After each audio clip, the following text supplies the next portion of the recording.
ഞാൻ സെൻസസ് എടുക്കാൻ വേണ്ടി വന്നതാണ്, ജാതി സെൻസസ്. ആ അറിയാം. എനിക്കിവിടെ ടിവിയും ഫ്രിഡ്ജും വാഷിംഗ് മെഷീനും അവനും പിന്നെ പട്ടുസാരിയും ഒക്കെ ഉണ്ട് സാറേ. അപ്പുറത്തെ വീട്ടിൽ അവളില്ലേ, അവൾക്ക് ഇതൊന്നുമില്ല, എല്ലാം വെറുതെ പറയണതാ. ഇതൊക്കെ എന്തിനാ നിങ്ങൾ ആദ്യം പറഞ്ഞത്? ചോദിക്കുമ്പോ പറഞ്ഞാൽ മതിയല്ലോ. ഭർത്താവ് എവിടെയാണ്? അകത്താ സാറേ. ഭർത്താവ് അകത്തിരിക്കുകയാണോ? പുറത്തേക്ക് വിളിക്ക്. അയ്യോ ആകത്തല്ല, ജയിലില്ല. അയ്യോ പാവായിരുന്നു, രണ്ടുപേരെ കൊന്നു, അത്രേ ഉള്ളൂ. ഇപ്പൊ 7 വർഷമായി അവിടെയാ. അതെയോ? ഈ വീട്ടില് നിങ്ങൾ ഒറ്റയ്ക്കാ താമസം? ഏയ് എന്റെ മോനുണ്ട്, അവനിപ്പോ 4 വയസ്സായി.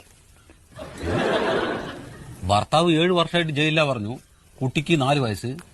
അതെങ്ങനെ സംഭവിച്ചു? അതാളെ ഇടയ്ക്കിടയ്ക്ക് കരോളിന് വരുവേ. കരോളോ?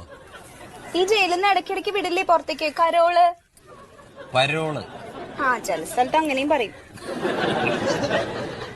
ശരി, പേര്? വത്സല.